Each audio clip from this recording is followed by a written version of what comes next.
Good evening, everyone, and welcome to the program Spot On. My name is Jacqueline Adebija.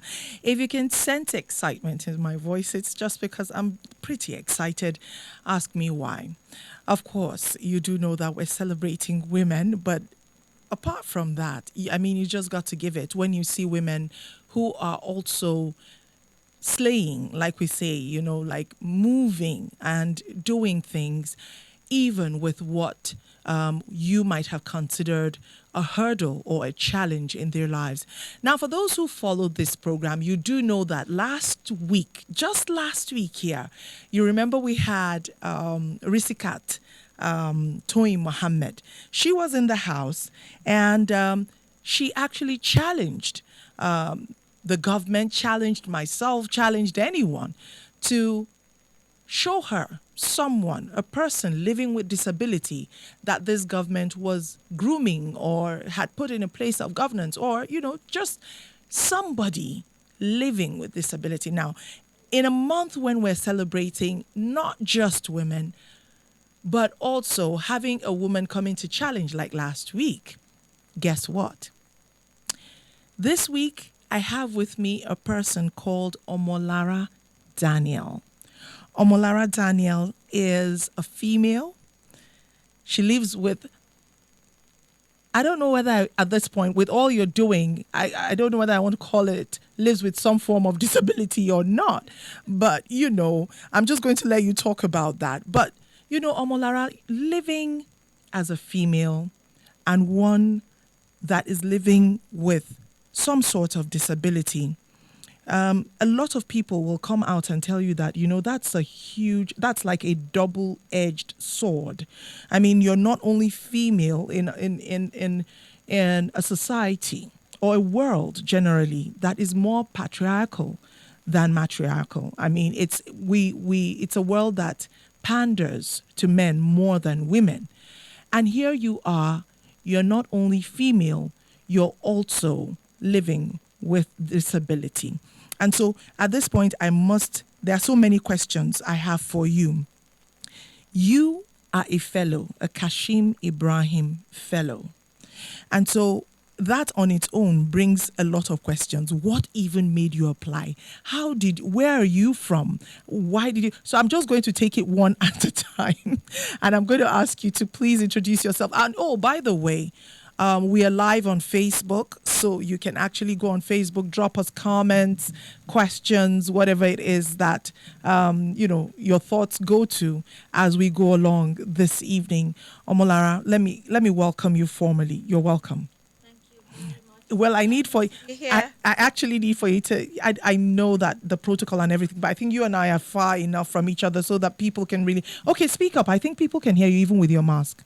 Speak. Yes, it's a pleasure to be here. Good evening, everyone. Good evening. Your voice is so sharp because here we are. We can actually Yeah. thought the mask was going to, affect your voice. So, first things first, Omolara Daniel, who are you?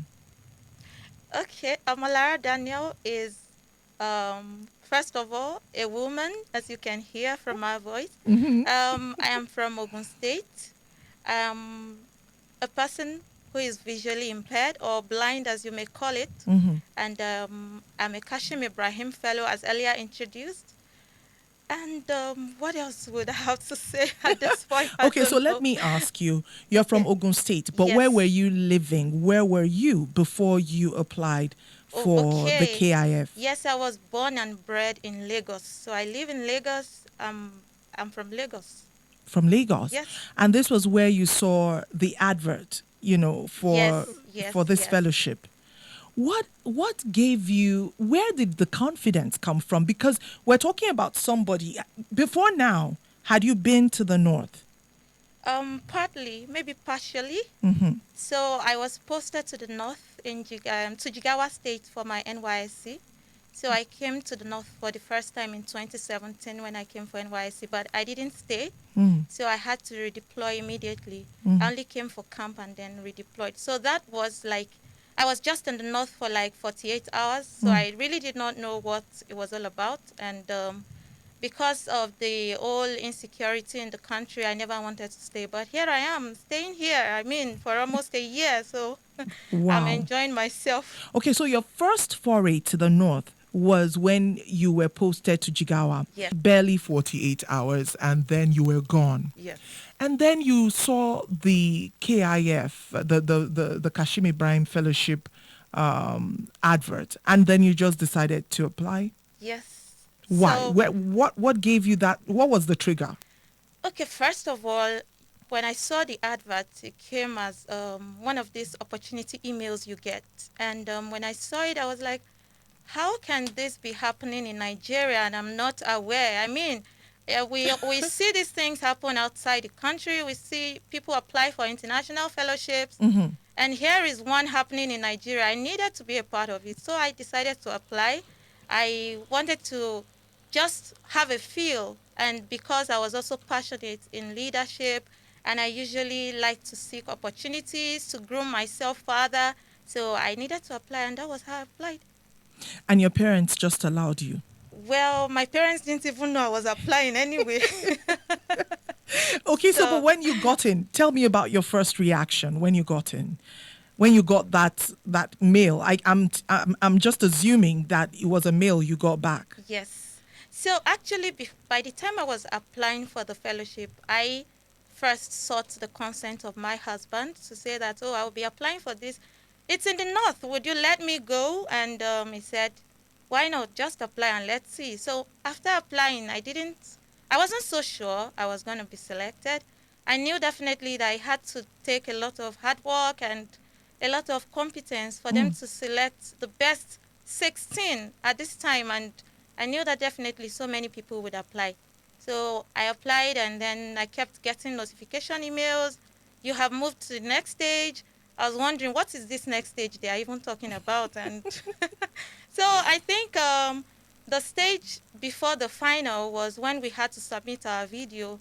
I just had my baby the day that email was sent, and I didn't know. So the next day after, you know, recovering a little, I checked my email and I saw I had to submit a video, and I did it immediately and submitted. So the day I got the mail, I was like, are you sure? I read it like 10,000 times over to be sure that, you know, the message was directed to me on on purpose to say that, oh, I actually qualified for this opportunity. I never even knew, you know, I just applied. No, I didn't know anybody. I didn't know anyone to say, oh, let me help you or anything. I just applied, and I mean, I was very happy. So, So here I am. I'm just staring at you in wonder. I actually wish you could see me because we're talking about a female. You're actually married. You don't look it, by the way. You look pretty young. And then you're telling me that, in fact, the day you made the video, you were holding your newborn child. yes. Okay, we're going to come to that, but let's come back to something else. I'm going to be asking you that. I'm kind of nosy. I would like to know about that. But you are a part of the third cohort of this KIF, and I do know that the COVID pandemic has put a damper on things, at least kind of, and probably might have prevented some of you from fully experiencing and learning about leadership firsthand. So I don't know, I'm just assuming. Could you tell us what you've been up to and some of the places you've been? What have the fellows been up to? Well, the COVID-19 has affected, but not totally. That I can assure you.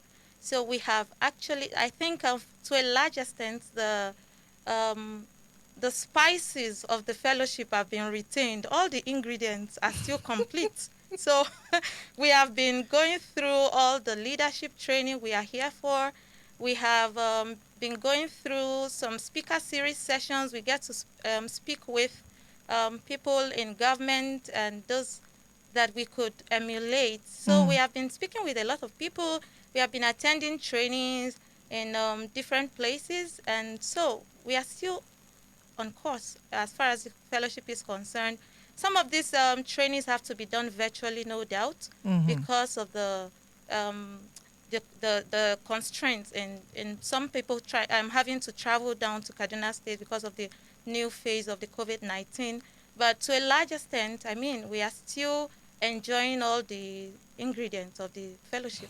I love the way you put that. The ingredients, the ingredients. Now, the Kashim Ibrahim Fellowship itself is about, you know, learning, the ropes of leadership, about governing, leading actually in places of governance and all of that.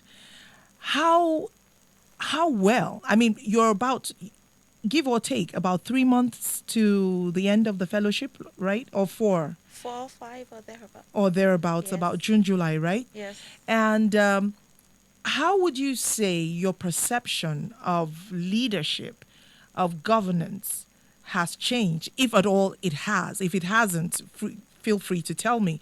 But if it has, how has it? Yes, basically, before I came for this fellowship, I'm one person who really doesn't like to get into politics. In fact, I think I really don't like to talk about it because I just feel that those in government are just very clueless.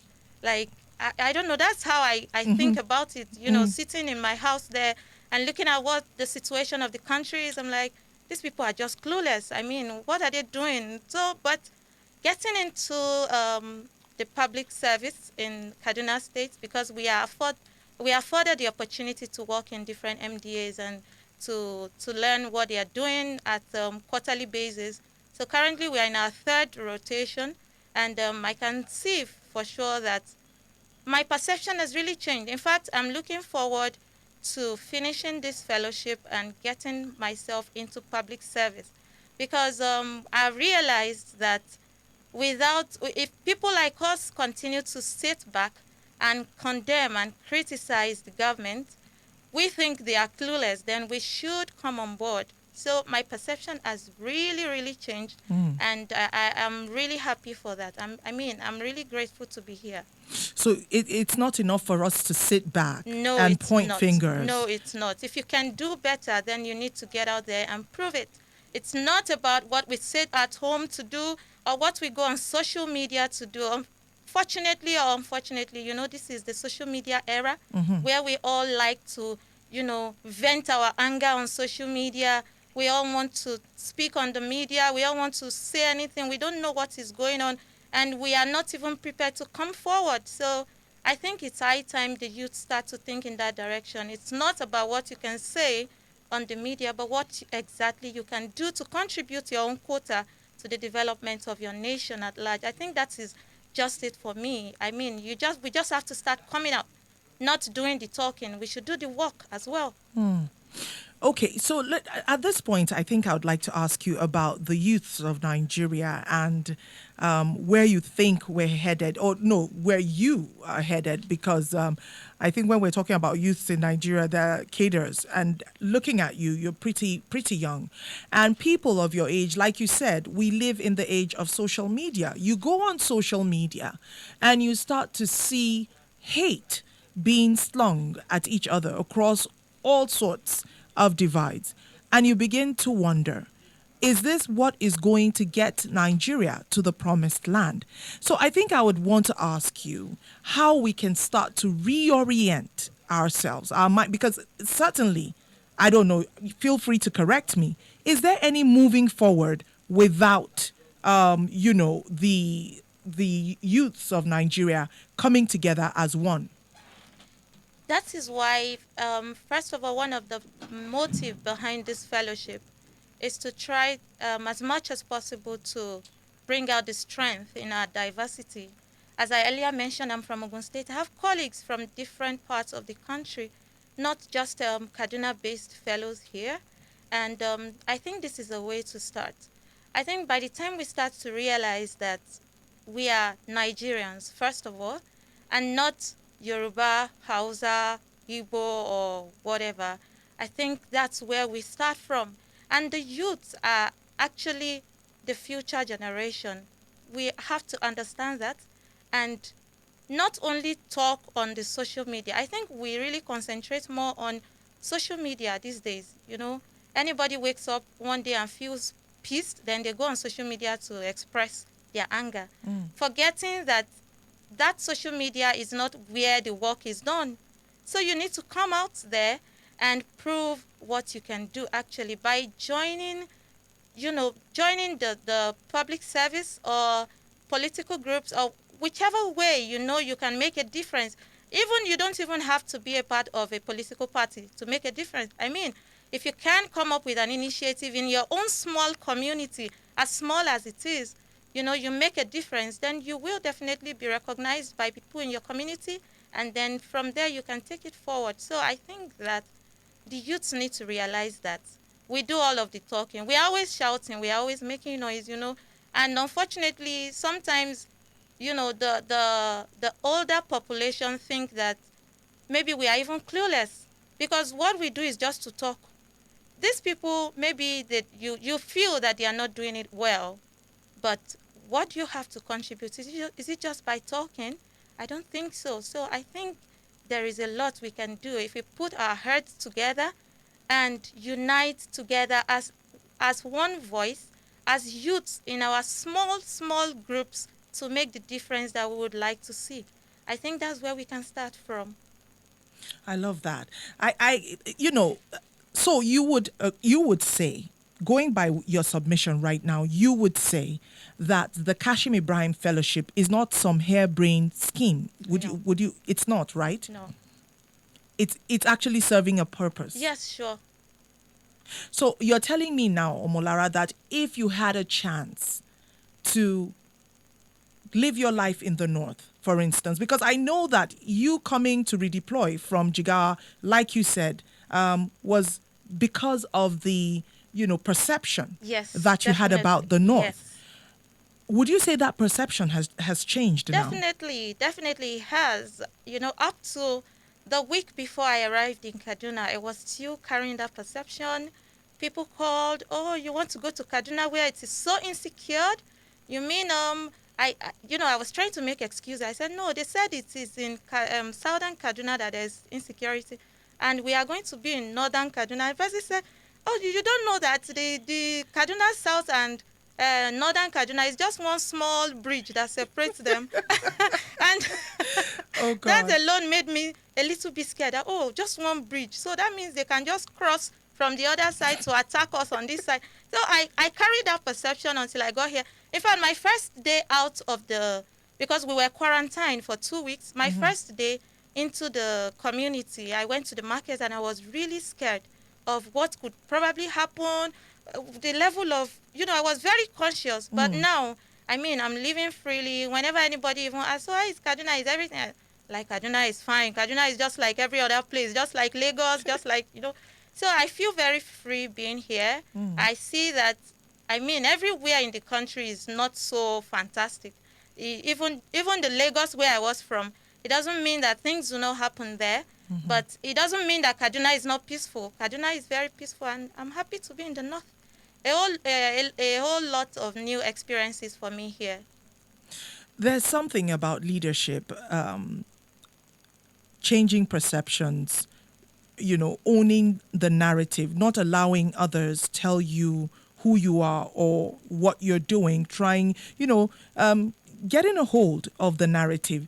This perception that a lot of people in the south of Nigeria, southwest or southeast, Niger Delta, doesn't matter, the perception that they have about the north, would you say that it is something that we, even in the north, have allowed? We amplify, the bad things in the north more than the good things. Would you agree with this school of thought? I honestly think it's the role of the media.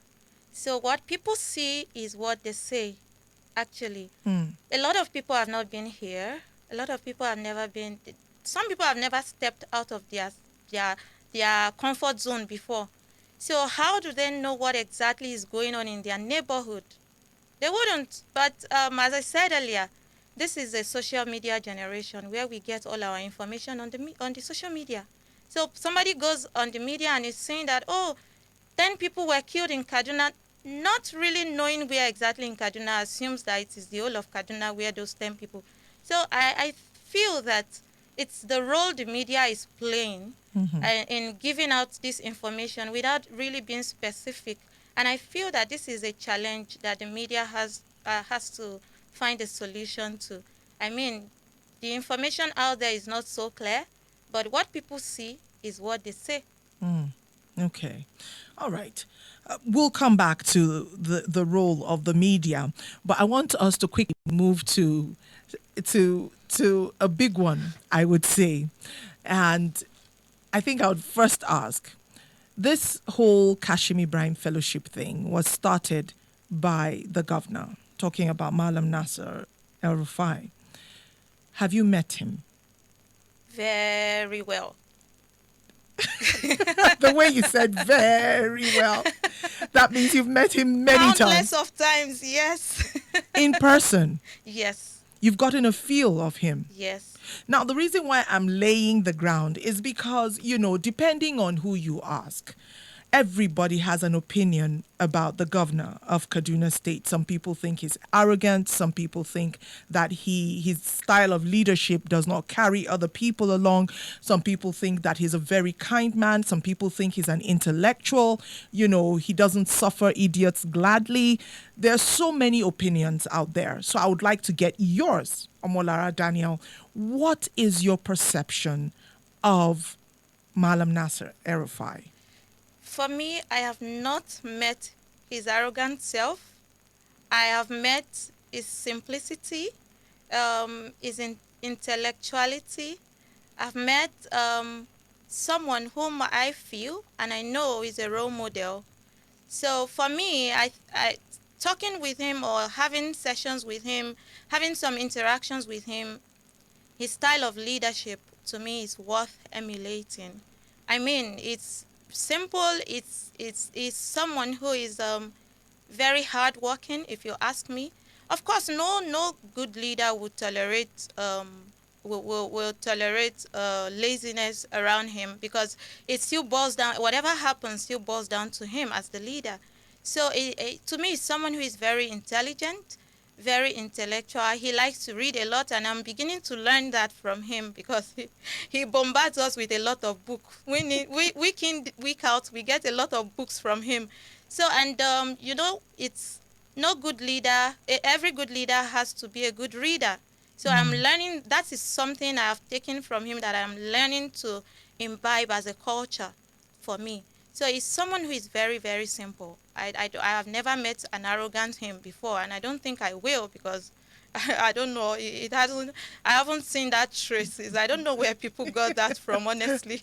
Okay, give us an anecdote, something that has happened while all of you were with him, so that we get a feel of how he relates with you people. We've seen the governor dancing to Bob Marley at work. He was dancing to Bob Marley. We've seen the governor that was, kind of livid with some stuff that people had said or done. And so, like you said, what people know is what the media has shown, but you've had a chance to actually sit with him. So is there any anecdote, something that's happened before while you were sitting with him, some offhand thing that he said, or something that stuck with you, would like to hear?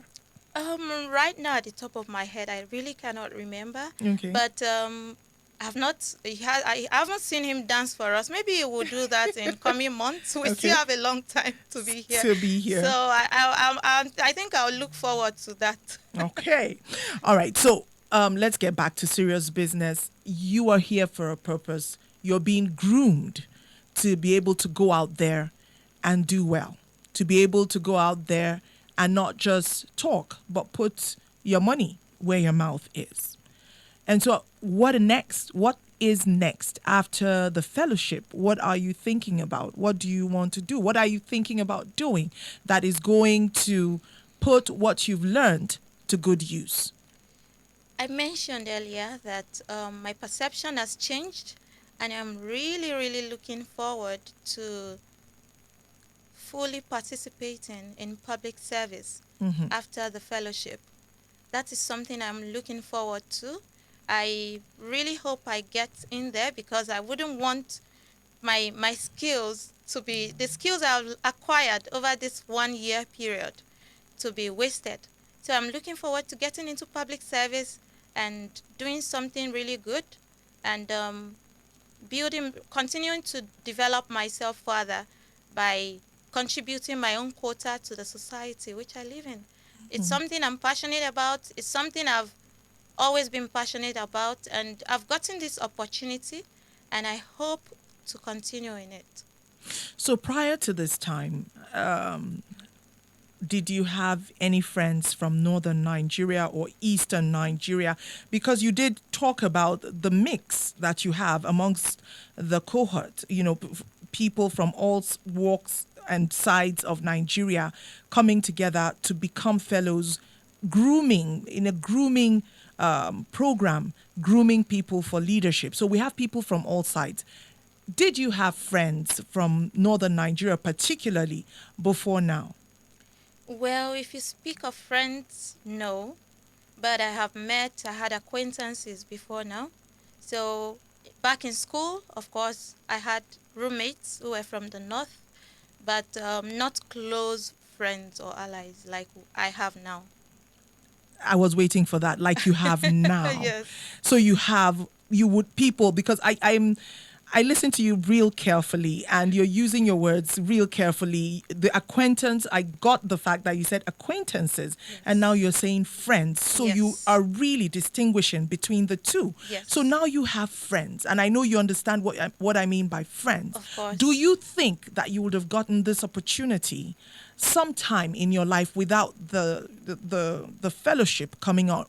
Would you have had any reason to come to the north and have your perception about the north change so much? No, because as I said, I was even in the north. I had an opportunity to be in the north via the NYSC program, which I turned down, and I had to go back to Lagos. But this was one life-changing opportunity that I had to grab. It was an opportunity that would bring me, come to the north, not just for just anything, just to come to the north and chill, but to be groomed, to learn. So for me, I don't think I would have come to the north if not for this opportunity. I don't think so. I don't think so. All right. So we're going to be going for a break, and then we'll be right back. Of course, you will get your chance to ask questions. There's so many questions. How is she reading the books? I've seen someone send me a question. How is she reading the books that Malam is sending her? These are some questions that you'll be answering after this time out. So please do send in more questions. Those who already have our numbers have started sending in questions. I think I saw 2. And time for us to go on this break. But before then, you can send your questions. If not on the live feed on Facebook, then you could actually send the question or text message, to the number 090-7270-3270. Once again, that's 090-7270-3270. We'll be right back after this commercial timeout. Still with Omolara Daniels in the studio. Stay with us.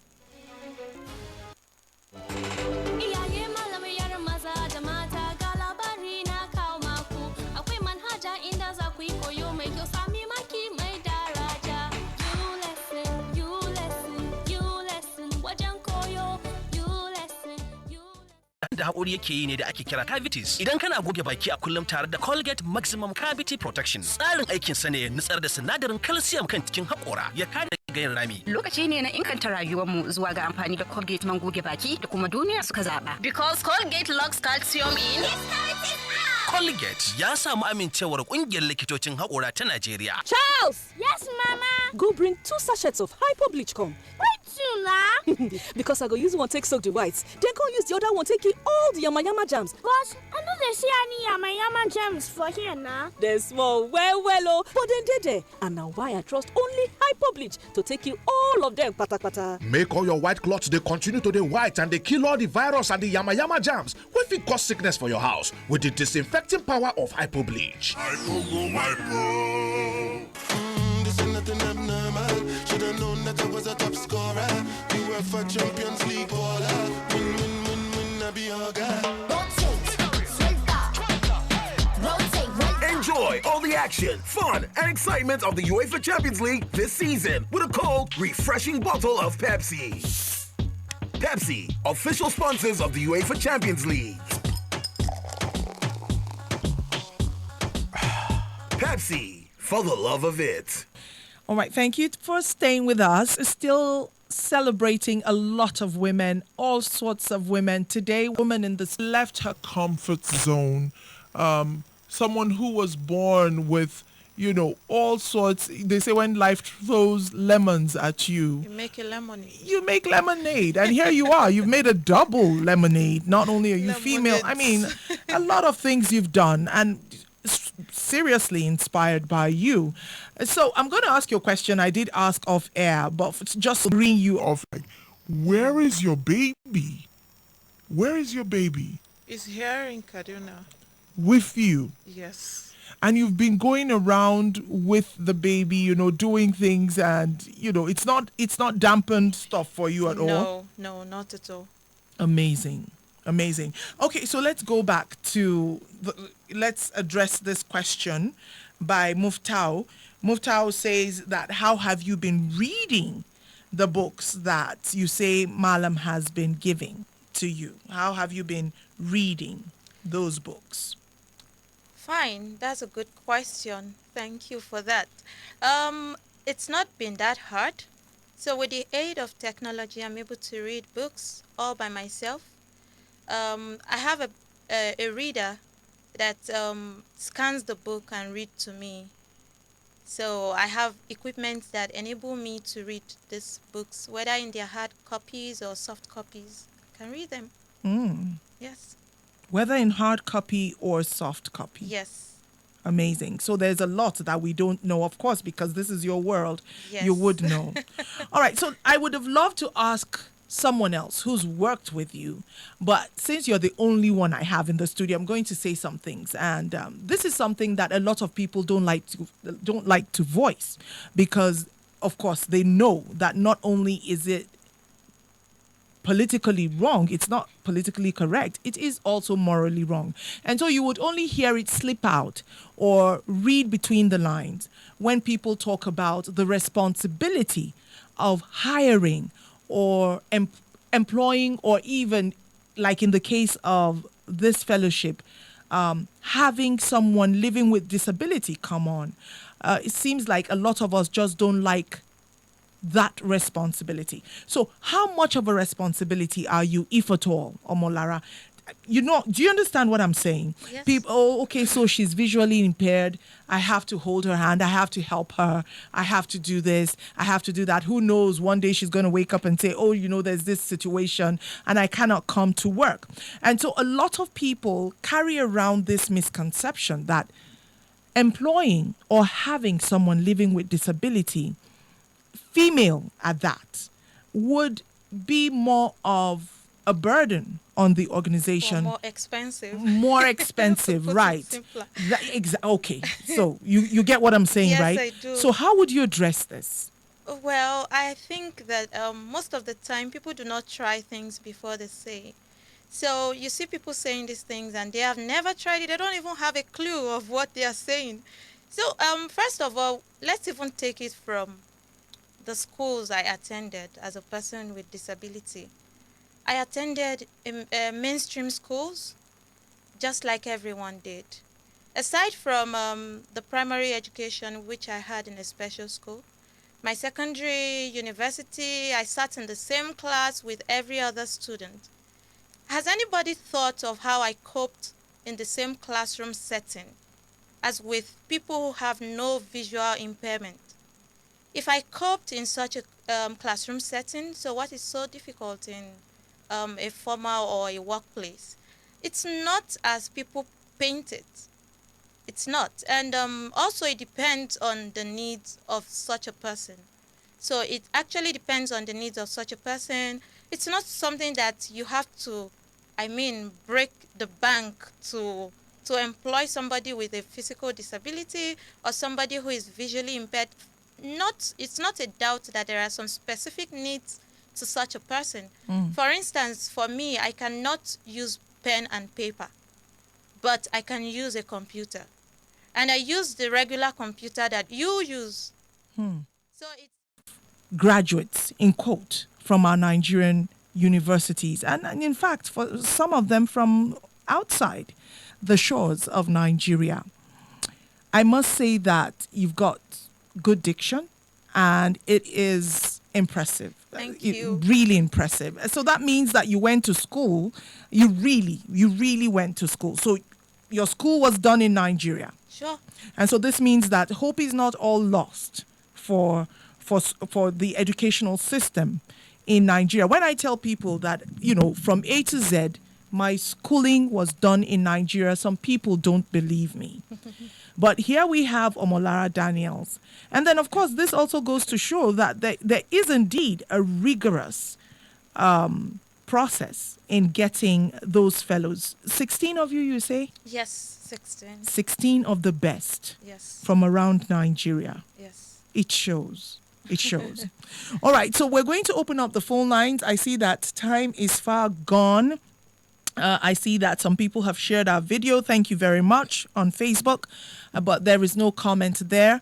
And then we'll have to come to the phone lines now.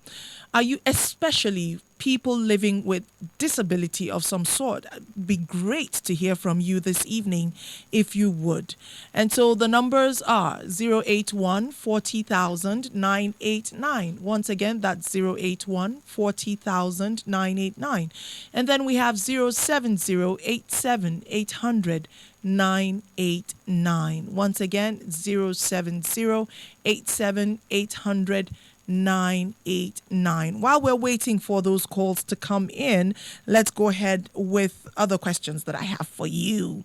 Now, I had wanted to ask about the Nigerian system, the infrastructure. I see calls. I knew that it wasn't going to take long. I was hoping I'd get a chance. I'll still get to ask you this question, though. Okay, that call got cut off. We have another one. Let's take this.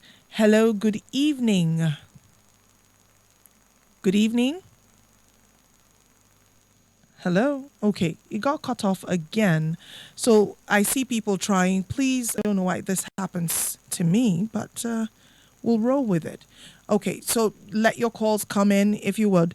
I was going to ask you about Nigeria and the fact that we're still yet to, as a nation, incorporate persons living with disability into our places, our places of governance, decision-making spaces where people living with disability can actually weigh in and talk about what they need from the government, what they want for the government to do. And I think the lady, also a person living with disability that I had last week, had actually talked about wanting more participation from people living with disability. Now, my question is it a problem of the government, or is it of the people, in the sense that how many persons living with disability do we have being put through school like you were put through? I mean, to have someone living with disability owning her space like you have. I mean, I look at you and I'm just, the only word that keeps coming up is impressed. So maybe I should be asking, the better question I should be asking is, how many people living with disability did you come across in school? A whole lot. A whole lot, right? Yes. You know what they say? Sometimes they say, if you are not living it, if it's not your life, you might not see it. Yes. Because looking back at my own time, I really don't remember going to school. With anybody with disability? Yes. I'm sure you were probably not paying attention. Right. Even though there were probably some in your school and you did not notice. Right.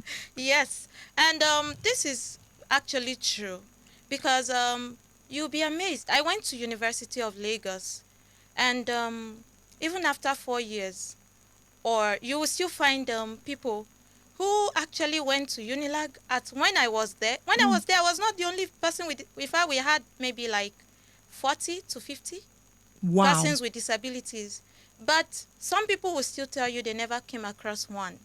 As I speak, there are still a lot of persons with disabilities in Unilag, but maybe perhaps you didn't have any one of them directly in your class, so you were not taking courses with them, so you just assumed there were none. But there are. I'm very sure there would have been, or perhaps, well, even if there wasn't, maybe the kind of school you went to, there are still a lot. I mean, in maybe almost all schools in Nigeria, you will find one. I'm very sure. So there are, for me, I schooled in Lagos, and a lot of persons with disabilities are striving really hard. A lot of us are striving really hard to be educated. But it's unfortunate that the situation of our country, which we all need to take ownership of and try to make the change that we want to see, does not permit, even people without disabilities are struggling, to get some basic what is it called? I don't know the word to use now. They are struggling to get their lives going, let alone you as a person with disability. Is now even made more complex for you. So, but we have a lot of persons with disabilities who are great talents, who could contribute really good to the country, to their society. But some of them also are not that outspoken. So how do they want to get in if you don't make yourselves available as well? It's not only about getting the education, but I mean, what are you doing with the education? So it's a two-way thing, as far as I'm concerned. It's a two-way thing. There are lots of persons with disabilities who are educated, some are even in the private sector, maybe doing a non-for-profit. Some are maybe business owners, different things. But those who are interested in also participating in governance are probably not also given the opportunity. The opportunity is very limited. So that is it. So how can we expand that space? What do you think people like you who already are, moving in the right direction, how can you pull more people like you along? Even though I must say that personally, my definition of living with disabilities, we all actually live with disability. You cannot see me right now, but I cannot read without my medicated glasses. I'm also a plus size. And frankly, there's some things that I cannot do, that I feel you would be able to do with your petite size. And so for me, definition of, living with disability is up for debate, not to trivialize, people who are really living with some kind of condition that, like yours that cannot be changed or something. But how can people like you help open up more spaces for people like you? Okay, I think the first, I think it's a two-way thing. So the government should always put persons with disabilities in their plan.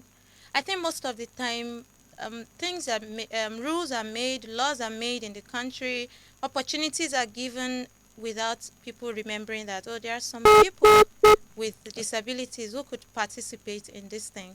So if you're giving, let's say, 100 people jobs now, you could at least allocate, let's say, 10% to specifically for persons with disabilities. In that way, you are giving them some sort of enabled environment. You are creating an enabling environment for them to also come forward. And also, to the persons with disabilities as well, have to show that they can do something. I mean, it's not for you to sit down and say, I'm a person with disability. If I try to do this thing, they will not even allow me. You know the way this country, I mean, first of all, for me to apply for KIF, I wasn't considering my disability. I mean, for some people, that's something they will be thinking about. And this program might just be for people who are not disabled. Me, I'm disabled. Let me just sit down. But it's not often like that. If you are thinking, first of all, the program, is it for human beings? Yes, it is. Are you a human being? Yes, you are. Then you should apply for such things. You should bring yourself forward. Don't limit yourself mentally. A lot of us are mentally limited. It's not even about what people say about us, but already we have condemned ourselves by what we think people would say. Like, you are looking at yourself like, if I go there now, people will say that this blind girl, what is she looking for? I mean, so those things already make them now, sit back and don't come forward. And if you don't come forward, people will not, realize you even have a need, or you even have something to show, or you have something to contribute. If I wasn't here today, KIF will continue. It will continue, whether I'm here as a person with disability or not. But today, I'm the first person with disability on KIF program. And that is because I applied. Because you took that first Yes. step. Indeed, your parents, I think the springboard, that confidence, that desire to push must have started from somewhere, and I think it was from home. I'm just guessing here. Am I right? Did it start? Have you always been this confident? Well, I think so. But if you ask me when it all started, I wouldn't be able to give you a particular year for sure. But I think I just started getting irritated by a lot of things happening around me, a lot of persons with disabilities being looked down upon. And I just told myself that I needed to throw away that disability word. So for me, it doesn't exist in my dictionary. I guess that's why the push and that's why the confidence. So I have so structured my mentality in such a way that the word disability, it's an obvious status, really. I have a disability. It's not a lie, but I have just thrown it away, thrown it out of the window. It doesn't exist in my dictionary, and I just move. You just move. Yes. I love the way you ended that. I just move. I'm hoping there are a lot of calls that were trying to come in, but they kept getting cut off. I don't know what to do. So here is hoping that people living with disability, I sincerely wanted to hear from you today, but we're far gone. The time is far gone, and we have to let Omolara go. Omolara Daniel, we look forward to hearing more from you and your fellow fellows before all of this is over. But I can tell you that you have even inspired me. I mean, for someone like you to just say, I just move. So what's my excuse? For not moving. Thank you so much, Omolara, for being here. It's my pleasure. Send in your questions. I'll send it on to her, and then we'll see whether or not we'll be able to have her back. But indeed, we keep celebrating women who are moving like Omolara, women who are, taking a look at whatever it is that life has thrown at them and saying, look, I'm not going to just sit and take it. I'm going to go out there and slay. And she's slaying, she's moving. Give that baby a kiss, a huge kiss from the Invicta family for us when you get home today. Sure. You've been listening to Spot On, and we've been talking about, still in the celebration mood of the International Women's Day. It's not just a day, it's a whole month. We're celebrating women. We're choosing to challenge. Omolara has told you that she's challenging, she's moving, she's going to move, visually impaired or not. What's your excuse? See you next Thursday.